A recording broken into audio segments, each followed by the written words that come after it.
Welcome back everyone to my Let's Play of Final Fantasy II for the Nintendo Famicom system. This episode, Fess, Maxine, Booker, and their pirate friend Layla are heading into the Deist Cavern. This is their second trip in there. It'll be not their last one. We're going to have to do another one after this. But this one is going to be a treasure run. We're going to head down to the southwest corner, and that's going to take us down to the bottom floor. Not to the life spring, but to a nice little bit of treasure. So then we'll warp out of here, and then we'll teleport out of here, and then next episode we'll head back down into the cave in the southeast corner to go to the life spring where we have to submerge the wyvern egg. So this cave should be a little bit easier now that we've kind of leveled our characters up a bit, thanks to that tropical island cave. So there'll be a few more new enemies that we're going to run into down toward the bottom of the cave, but right now we're just going to be running into a lot of these old undead monsters that we ran into in the Dreadnought. So obviously the most deadly ones are those gas, the purple zombies in the front row. Because they can cast that blind force spell, which isn't a bad spell, but the problem is, like, remember, if you get blinded, then your characters won't get any stats at the end of the battle because they have a status ailment on them, so they're more annoying than threatening. Thankfully, Booker can take them out with one hit with his sword, and Fess, if needed to, can use a cure spell on them, a single target cure spell, and Maxine has the fire spell, but I didn't really go all out with this battle because I wanted my characters to gain, some experience. So, still hoping to build up a little bit more stats and stuff. Mainly Maxine's intelligence. Fess can gain a little bit still with his knives because they're still at a low level. So, like I said, we're gonna head down to the southwest corner here. And we got another one of these groups of enemies here. So. Luckily the ones in the back shouldn't be able to do much to us, because I don't think they have any magic spells. It's like I said, it's just the gas there, the purple zombies that are the problem to really worry about. So, and we got a preemptive strike, so probably because of all the agility that we got. So it was a good thing to go to Macidia because we ended up getting Thief's gloves for Maxine and Booker, and then we were able to get some Giant's gloves for Layla. She has the agility booster of the gold pin, the headgear that she came with. We can't double up on items that increase a certain stat. If you try to give 2 agility items that give like plus 10, you'd only get the benefit of 1. So that's why Layla has a strength and an agility. So we don't have any more agility hats, or else we could, we could have given Fess, Maxine, and Booker agility hats and then give them giant gauntlets to give the strength bonus. Not that Maxine would benefit from strength, so because strength doesn't calculate in anything that she does. She's only worried about her intelligence because she's the black mage, ain't using any weapons. So, but she's using lots of spells. We'll work on, when we fight undead, we'll use the thunder spells because undead absorb poison. So we'll just use poison on other enemies. But for undead, since we don't want to take them out in one hit with the fire tome, we'll just use thunder. So we want to try to get thunder and scourge basically up to the levels that fire and blizzard are at, level 5. So they're both pretty close to level 4, but I don't think we're going to be able to, unless we like specifically only warp to one of them. There's probably no way we're able to get it up to one of them up to level 5. So, but we'll just use them when we can. So, Scourge we can use against these Hill Gigases, which are rank 5, so we should get some good experience, because both Scourge and Thunder are only rank 3, so they'll still get a good experience against these Hill Gigases. And we're just going to see how well our characters are progressing. Remember when the Hill Gigas was just one of them was a problem. Now we can kind of take on 2 pretty easily. So, still want to try to coast them though, which is why Booker is equipping his ancient sword. Fess, unfortunately, his sword rank is a little lower than Booker's, so he's not as accurate with his crescent sword, which would put enemies to sleep. That's probably why he's doing so little damage, because he's probably not hitting with the crescent sword at all. He's probably only hitting with the Mangosh knife. So he's only like those 2 hits. They're probably the knife hits, because this one with the crescent sword has such terrible accuracy. So what doesn't have terrible accuracy is that ice bow that Layla has. So the bow she had before that, the dark bow, yeah, it inflicted dark if it ever hit, which it rarely did because it was so terrible. So another good advantage about going to Massidia early there, we managed to get Layla that the ice bow, the replacement for the dark bow.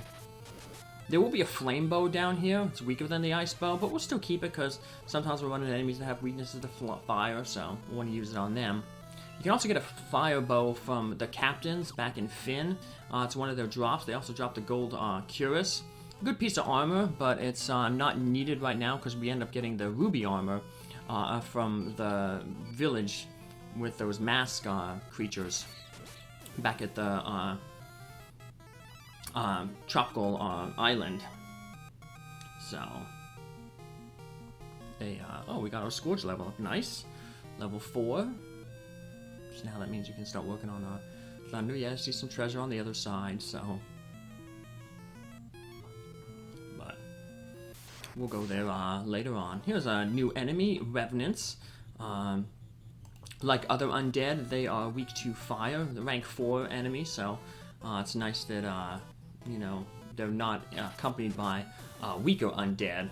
Because remember, like I said in earlier episodes, the rank of the battle is determined by the lowest ranked monster. So, always stinks when, you know, you have like a high ranked monster. Like the worst is those hill geezers. Like back in the Dreadnought, they could potentially appear with a soldier. So I'll bring a rank 5 enemy down to a rank 1, which is really terrible for, you know, gaining your stats and experience. So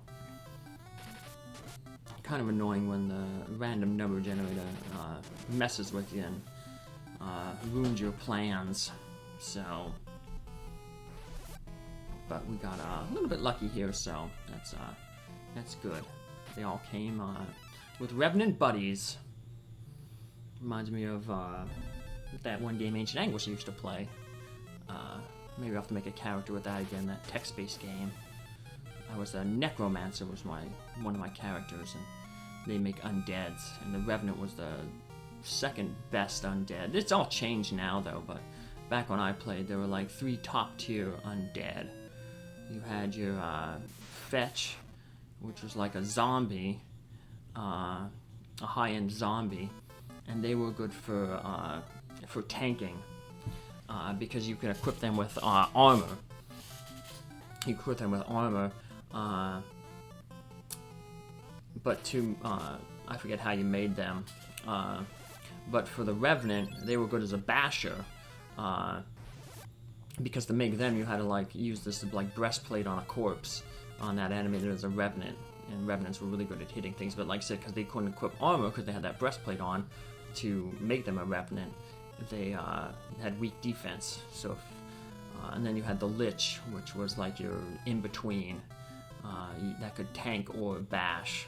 So, depending on your play style. If you were a Fetch player, you would armor up your Fetch, and your character would do the most damage by standing behind your Fetch, your tank, and attacking enemies with the Rot spell, which is just a pretty powerful spell, necromancy spell. If you were a tank with a Revenant, you would take the hit yourself and heal yourself with the Life Drain spell. That would keep you alive while your Revenant was doing the majority of the damage. And then the Lich, you could like alternate. You know, you can have the Lich tank for a little until it got weak, and then you'd rescue the Lich and you'd start tanking and life healing yourself or life draining the enemy to heal yourself while the Lich recovered. So, but now it's all different the way things have stacked and changed. So, but don't think I can really stream that game because it's all text-based and it'd be kind of boring, and I'd be moving so fast you wouldn't be able to read the text, and then you'd get banned by the game if you'd like show the solutions to the quests. So, but hey, we got Thunder level up now. Nice. So we got Blizzard and Fire at 5, Thunder and Scourge at 4. So we'll just alternate them depending on which one is more more appropriate. So another new enemy here, the Yellow Souls. Unlike the Red Souls, these Yellow Souls are very weak. They only have 20 hit points and they have low defense, so pretty much everybody should be able to take them out in one hit. They do share the property though with the Red Souls that basically hitting them with any spell will give them hit points. So what I can do here is this is a chance for me to use the Berserk spell. Try to get it a little bit of points to maybe level it up a little bit, so make some boss battles a little easier. So, although probably wouldn't matter much to heal these guys because it's not like the Red Soul where it's going to take a whole bunch of rounds to defeat them. These guys are falling in one hit, but it'll let me. I had an odd number of spell point charges there, and it just makes it easier to manage my spells. Try to get him here at a multiple of 4. So, because the whatchamacallit, Scourge and Thunder are both at 4, so I guess I could have done that by casting, maybe 2 level 5 spells, but yeah, you see the souls there. They're pretty good for, I guess, building stats up though, because like I said, they hit everyone with magic spells, so that could potentially do that glitch, target that glitch that makes Fess's spirit go up. And it'll help our magic evasion. Yeah, see, Fess gained spirit and he didn't use any white magic at all. So that glitch is sometimes really helpful in helping Fess build up spirit, so making him a logical choice for your white mage. Although you still want him to have a weapon and shield so that he can raise his evasion and his agility, because that determines whether you get ambushed or have a preemptive strike. So unfortunately we just got ambushed by this new enemy, the Poison Toad, which, true to their namesake, can poison you if they hit you. And like all toads, true to their namesake again, they are weak to ice. So yep, we will Layla should do some decent damage.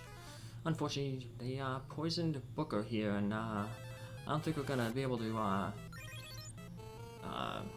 have Fess heal Booker in time, so Booker's just I guess gonna have to go without potentially gaining a stat this combat. Because Maxine will take out this one with the Blizzard, and yeah, more than enough to take it out. And Layla will finish this one off with the Ice Bow. So yeah, oh well, we'll just have to heal Booker in our next battle. So when using the Asuna spell, we'd want to obviously take off the Crescent Sword, because that gives the 50% penalty to the accuracy of the Asuna. Right now we only need, it's at level 4, which means that when we cast it, it casts it 4 times. We only need it to land 2 of its hits though. First hit removes darkness, second hit removes poison, so we only need 50 of the 4 hits that are gonna be cast to cure that poison. But still, we want to get as much chance of those 2 hits landing as possible by by removing the sword, which gives the penalty. So, you see Layla there with her ice bow can penetrate the defense of that adamantine. So, yeah, too bad that troll was that. Not troll. That ogre was there. Reduced the rank of this from a rank 5 to a rank 2.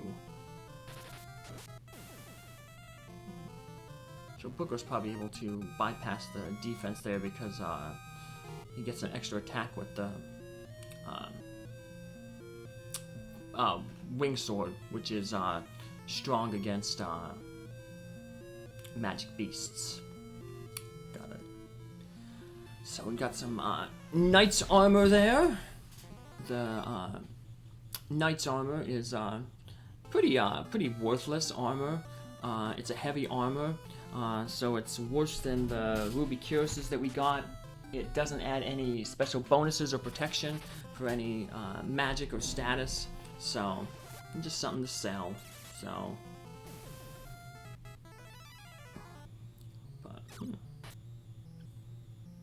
but that's what a lot of this treasure is for, just for selling, for making money. Speaking of treasure, one thing that we do want to get is there's another enemy that we can encounter down here, the ogre chiefs. They can drop winged swords. So it'd be nice if one of them drop a winged sword, and I'd be able to give it to Fess to replace his crescent sword. You know, I'd be able to do a lot more damage with that. So, and speak of the ogre chief, there they are. The green ones in the front here. So we can concentrate our firepower on them and work on the with spells, take out the ogre mages in the back. We actually kind of want the ogre mages to hit us with spells. That'll help Maxine gain her hit points, because she's not taking any attacks from the front row.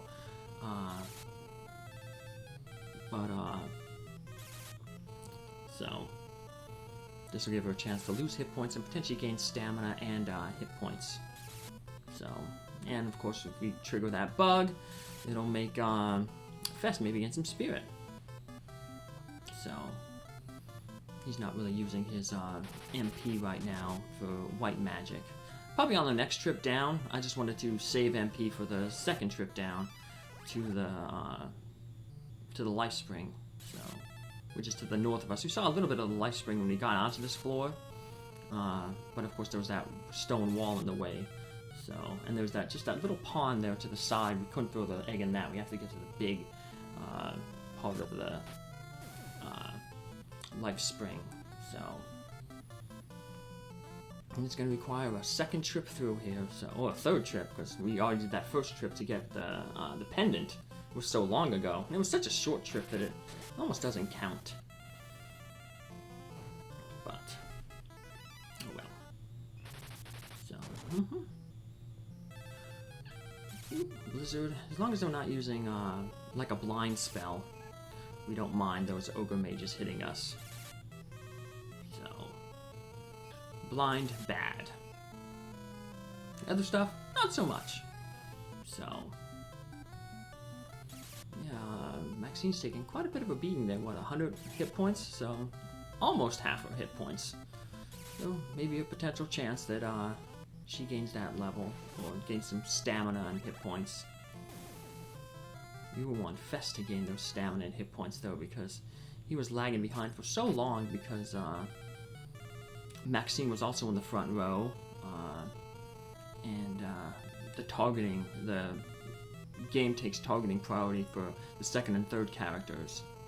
Unlike the first game, where 50% of the attacks went against the first character, so I guess they realized if they did that, then Fess would be gaining a lot of agility, and then that would, of course, increase his agility, and then, or you would gain a lot of evasion, that would increase his agility, and then that would increase the chance that he would get preemptive strikes, and that would, of course, make the game a little easier. So that's probably why they reduced the targeting for the first character.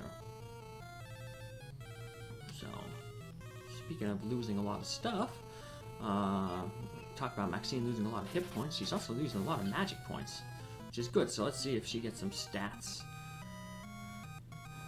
Fess got strength and hit points. Maxine's stamina and hit points. Nice. And do we get anything? We got some 2 warp tomes. Sell, trash loot to sell. It's not really trash, but it's a good spell, but we don't need it, so we are gonna have to warp out of here, though. We got the flame bow that'll go to Layla. So it's weaker than the ice bow by 10 attack, but like I said, if we fight an enemy that's weak against fire, it'll actually be 10 points stronger than the ice bow. It's 10 bonus. So we'll teleport out of here, heal ourselves up, and then we will save our game. We have to heal after using that teleport because it takes off hit points as we drain. I guess that's the cost. It's like, well, if you didn't teleport out, you'd be wasting time and a lot of hit points teleporting out, so we got to put a negative penalty on using teleport. But as long as you have enough magic points afterwards to heal up, teleport's a good way to get out of these dungeons. So it's also a good idea to save your game after doing something important like we just did, and prepare for our next episode. Take care, have a good one, see you then. Bye.